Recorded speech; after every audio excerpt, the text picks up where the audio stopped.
Hello everyone and welcome back to yet another ad hoc video. So today we're going to be looking at the update on the KX826 pyrilutamide clinical trial, the top line results coming out from Kintor. So from this particular study we're looking at 1% versus 0.5% KX826 pyrilutamide, and finally it goes up against placebo. So this was a multicenter randomized double-blinded vehicle-controlled Phase III 2 or 2-3, so it's the second Phase 3 that they've done. So it's a very rigorous setup that marks some pretty good results, right? Whatever you get out of this particular trial is going to possibly translate into the real world. So if it comes out to be the case that KX826 is effective, then this might be a good therapy. So this trial had 666, they had the magical 666, number of patients across 26 clinical centers in China.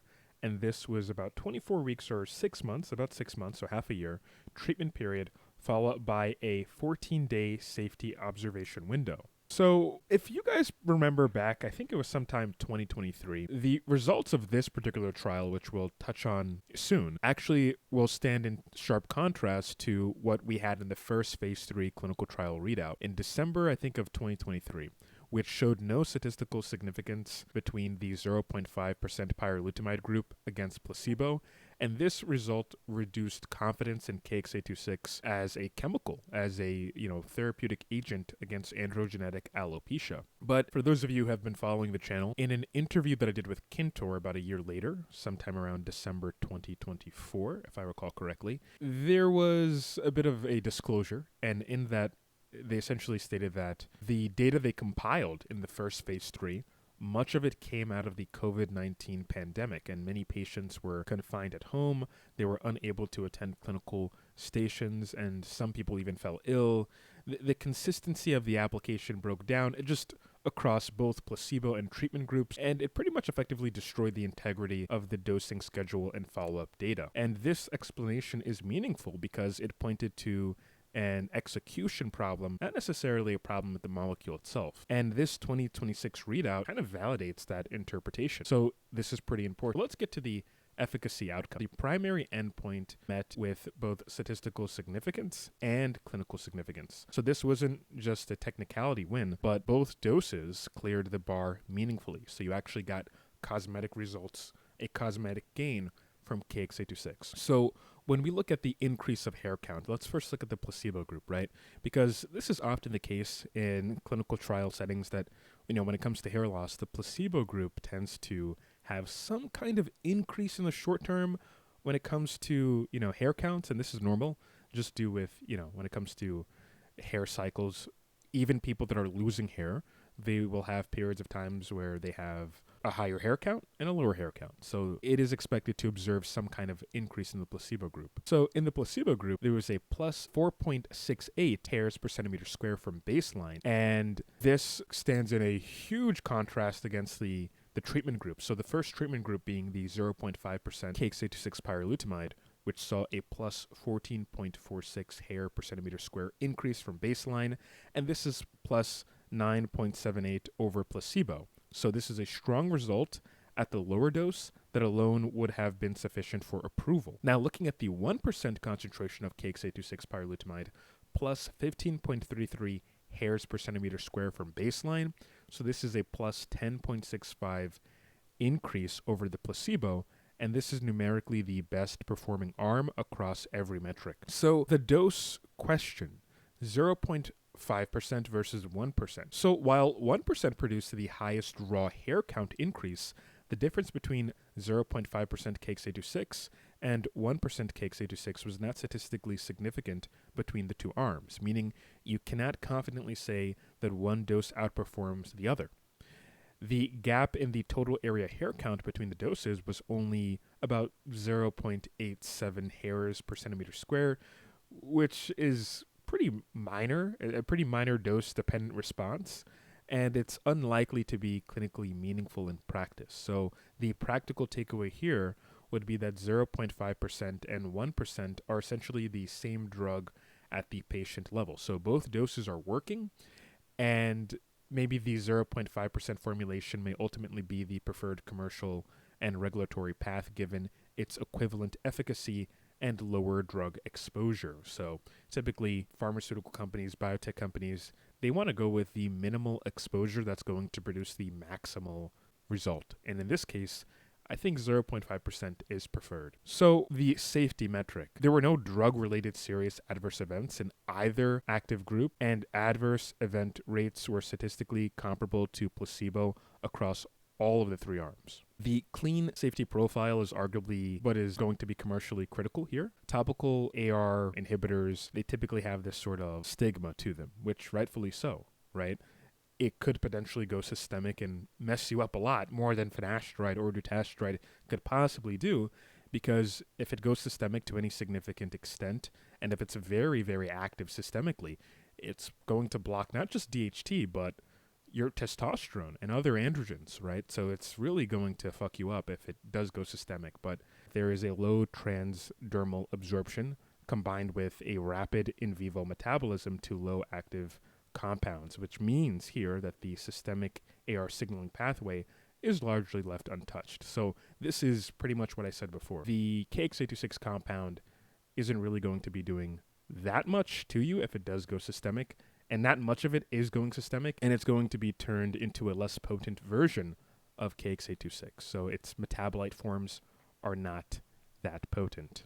So how does KX826 stack up against other androgen receptor blockers? So when we look at RU584-1, this has been circulating in the self-experimentation community for decades, but it's never cleared a formal clinical program. So we don't have that much peer review data points or any sort of IRB review of RU584-1, whether it's phase 2 or phase 3 efficacy data. That's never been put publicly, but we do know that it did, I guess, pass a phase 2. If you look at the previous IP holder, I think it was Prostrakan, in 2003, 2004, they put on their website that RU584-1 passed their phase 2 clinical trial, but it didn't go through the whole program because I think at the time the company was having some monetary issues and they had to put their money in more promising programs with bigger markets. For instance, there was one program called Fortesta. It was a topical testosterone application cream, and that was what they put a lot of the money into. And I think they were also researching like a topical estrogen kind of delivery mechanism, a transdermal estrogen delivery. So that's why it looks like RU584-1 failed. But again, we don't have any solid data on the increase of hair counts. We only have some rumors on the internet. There was one particular scientist, he was working on the program. He said himself that it did help increase, hair, and he believed in the compound, but it never got to market because of, again, monetary issues. But with that being said, KX826 now has multiple completed trials across 2 countries, being the United States of America and China, with thousands of patient weeks of documented safety data. So at the very least, KX826 is safer than RU584-1, and it's being made in a more controlled setting by Kintor Pharmaceuticals and their partners. When it comes to actual efficacy, this is pretty important. KX826 has a somewhat more proven efficacy when it comes to its positive effects on hair in androgenetic alopecia. And RU584-1, it does have a lot of, anecdotes on the internet, and it might also work in a similar fashion to KX826. After all, they're both non-steroidal androgen receptor inhibitors, but again, KX826 wins it because, we have the actual data on what it's actually doing to your hair. So what about CB0301, also known as Breezula or Clascoterone? That is the chemical compound name, Clascoterone. Now, this was in clinical trials. I think they already completed their phase 3 clinical trials, so they're just kind of pending for approval in the United States of America. A pharmaceutical company known as Cassiopeia, they've been working on this for quite a while. You might know that their other Clascoterone formulation called Winlevi, it's used for acne, and this has been on the market for a while at 1%. Again, they were trying to kind of reformulate this Clascoterone CB0301 to use for androgenetic alopecia, because hormonal acne and androgenetic alopecia all have a sort of similar convergence where they rely on the androgen receptor and androgens to signal, whether it's a sebaceous gland in hormonal acne or the hair follicle in hair loss of androgenetic alopecia. They need the androgen receptor in order to cause those issues. So the idea is if you can block the androgen receptor in both cases, then, well, you can possibly help treat hair loss and treat hormonal acne. And even for a time, RU58841 was being experimented as a potential anti-acne treatment. So this has been around for a while. Now, both of these compounds have been proven clinically at this point, but I think KX826 is probably a bit more favorable, and I'm going to explain why. So KX826 is a non-steroidal anti-androgen, while CB0301 Clascoterone is a steroidal anti-androgen. And steroidal compounds carry the inherent risk of cross-reactivity with other steroid hormone pathways, most notably cortisol. So the concern around steroidal AR or androgen receptor antagonists and cortisol isn't really theoretical. So we can look at Winlevi, the 1% Clascoterone formulation, which has been approved for acne. This has already demonstrated HPA axis suppression at a relatively low concentration, meaning that the drug is interfering with the body's cortisol regulation at even 1%.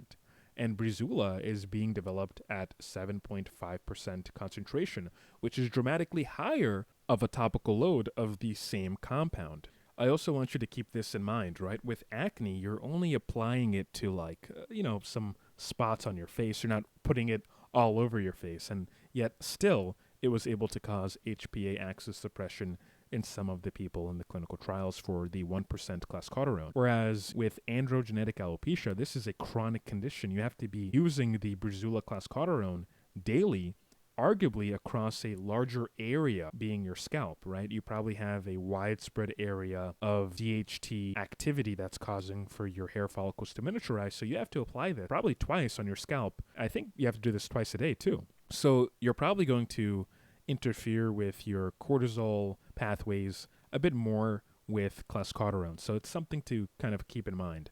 Whereas KX826 pyrilutamide, it's non-steroidal and it doesn't seem to carry those risks. But in any case, when it comes to the endpoints and, increase in hair counts, I think they're probably a bit on the same level. Now, CB0301 did have that kerfuffle where after 6 months of use, going towards 12 months, there was a dramatic decline in the hair counts for the groups that were using the various concentrations of Clascoterone CB0301, but still it was above baseline. Whereas with KX826, arguably we have seen similar sort of outcomes, but still it is above baseline. So I just think in that regard, KX826, when it comes to the cortisol component, it being a non-steroidal anti-androgen might be more favorable than CB0301. And also, it's already on the market right now on the Co-Shine Mall. The non-steroidal profile of KX826 is the single best structural advantage in a head-to-head framing going up against CB0301. So really what comes next for Kintor? So Kintor is planning to initiate an NDA, a new drug application, to the Chinese drug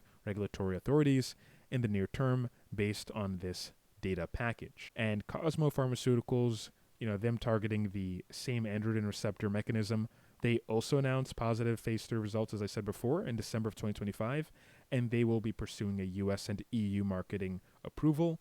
It should be, in my opinion, possibly sometime in 2027 when they're on the market. So, if approved, CB0301 and KX826 will be the first androgen receptor antagonists, literally